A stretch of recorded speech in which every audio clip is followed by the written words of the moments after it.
Hello and welcome to another episode of Doctor versus AI, where I'm sitting in my Cybertruck, self-driving, and we ask the car AI Grok a question, and then it answers it. I go over it. And today I'm very lucky. I have Dr. Tom Beadle, a general surgeon who's an expert in robotic surgery, and he's here today to talk to the computer with me. So Tom, just give a brief introduction. Yeah, thanks, John. Well, my name is Tom Beadle. I'm a general surgeon, and I've been in private practice general surgery here in Berks County for about 25 years now. And just recently, within the last maybe five to 6 years, we started using this Da Vinci robot platform to help us with our surgeries. So, unlike this car, it's kind of ironic. So you're not driving. The surgical robot, we have to drive. It doesn't drive itself, but it really helps us, I think, do a better job. Well, what we'll do here is I'll ask the AI a question, and then let it answer, and then we'll talk about it a little bit. Sounds good. Hey, Grok. Hey, I need some surgery, and it's a hernia or something, and my surgeon wants to use a robot surgery, but I don't know that robot stuff is that great right now. What is the robotic surgery they use for fixing a hernia?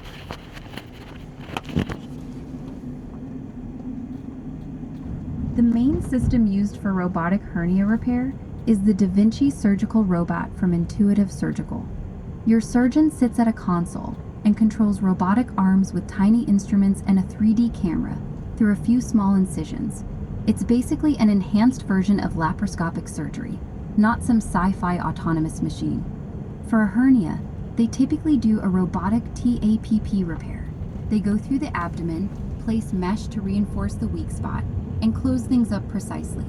The big advantages over regular laparoscopy are the 3D high-def view and wristed instruments that move like a human hand but with no tremor, which helps a lot with tricky anatomy, bilateral hernias, recurrent ones, or if you've had prior pelvic surgery.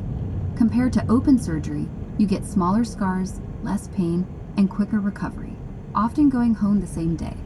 It's considered safe and effective. Studies show similar or sometimes better recurrence rates and fewer complications than laparoscopic or open approaches in many cases, though it usually takes longer in the OR and costs more. Newer systems like Dexter or others are starting to appear, but Da Vinci is still the most common by far. Yeah, Bottom that's line, actually a pretty good it's not explanation. So there was something that she said about longer times. Again, the robotic platform is not autonomous, so we're running it, so we're using those instruments. The reason I think it's better is that it does allow for more precise maneuverability inside the abdomen. So again, we got to fix a hernia, big or small, you still have to get inside the abdomen, and you can do that through small holes with a robot. And then for groin hernias, for example, there's a fair amount of dissection that has to be done around the nerves and so forth in the pelvis. And the camera and the optics that we have, the three-dimensional optics with Da Vinci, allow us to be really precise. And so the basic setup of it is that there's several ports that go into the person's belly, right? Right. And then there's multiple arms or instruments that can go in at one time. That's right. So there's you have you have more than two hands in there, right? You do. So for most hernias, for inguinal hernias or small ventral hernias, we use 3 arms. So the camera is one arm that we control with our feet and pedals, and then one arm for each of our hands. It does come with 4 arms, so for more complex cases like colon surgery or hiatal hernia surgery, we'll use the 4th arm. So we have an extra arm, which is sort of like a retraction arm. Right. But she did say it's more, it takes longer. That's true for maybe the first 100 cases. Right. After 100, it's actually it's faster on the robot, I think, for most things, because the precision is so good. Right.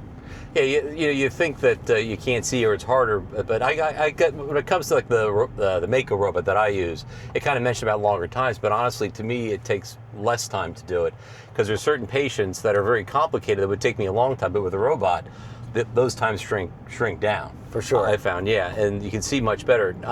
So one question that patients, they think it's all one robot, like my robot's the same as your robot's to get in a small space and see well. Mine is a mechanical, like factory working That's right. Yeah. robot thing. Yeah, so the Da Vinci system, the idea is to work inside the abdomen, and actually thoracic surgeons will work inside the chest cavity or the thoracic cavity with the same robot. But the idea again is to get into a big space through small holes, and so that's what Da Vinci does. And as far as like the expense for the patients of the copays, is it any different really for the patient's experience? Are they going to get a bigger bill, or no? They honestly, the surgical fee is the same, and as far as I know, the facility fee, which is what the hospitals charge, is the same as it would be if it were laparoscopic. Now, open surgeries, those expenses can change depending on what operation you have, because if you're having an open hernia repair for a bigger hernia, sometimes that involves an overnight stay in the hospital, whereas most of the Da Vinci hernia patients go home the same day, and they get back to work sooner. You know, they have less pain and for the most part, a lower chance of recurrence. The real advantage, or I should say one of the real advantages with a robot is for patients that are difficult. So if you have somebody that's 300 pounds, if they're coming in for a knee replacement, it's a tougher knee. It's the same way with hernias. If they're coming in with a groin or an inguinal hernia and it's a 300-pound patient, that's a tough surgery to do laparoscopically, very tough. And there's definitely a high risk to convert to open with a difficult patient if you're using the laparoscope. But nowadays with a robot, knock on wood, we rarely have to open.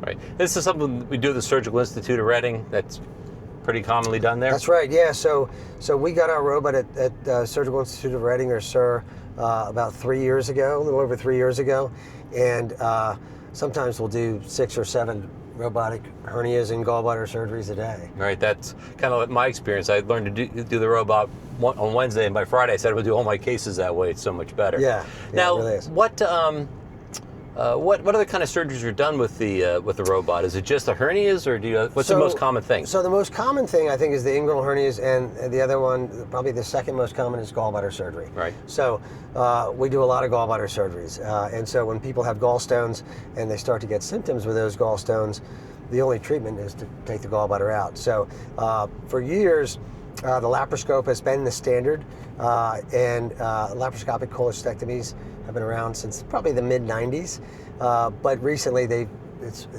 sort of been replaced by the robotic gallbladders, just because the technology's better. Right. I think when did the laparoscopic cholecystectomies come out? Gallbladder surgery. That was 80s and 90s, I guess. So it was early 90s. So I started my training in the mid 90s, and the lap chole was just kind of getting started. So most people had converted to them. Most surgeons had converted to the laparoscope by the mid 90s, but they were still kind of in their learning curve. Right. Yeah, because once this robotic thing, people will often think that some sort of robot's the surgery, which may happen after the self-driving car business. I think it might happen, but then we'll have a lot of free time. We'll just have to be able to drive around in a car here. But no, I think that's it's good for patients. And the other one last thing, because you're really sitting to the side, you put the probes in, right, and then you get undressed, and you're kind of sitting at a screen. Yeah. So there's 3. They call them ports, and they're little metal straws, about 8 millimeters or a quarter of an inch. And so we put those in as surgeons. We put them in once the patient's asleep, and then we literally break scrub and go sit in the corner of the room and play our Xbox and get the surgery done.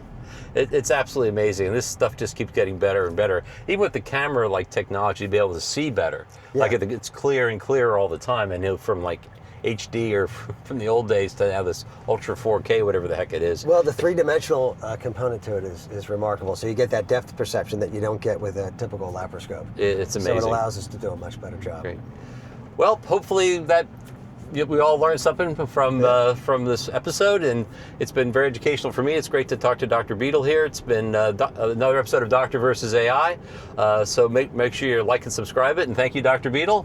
It was a great thing, and hopefully we'll get some more good questions for you. Okay, thank you. Thanks.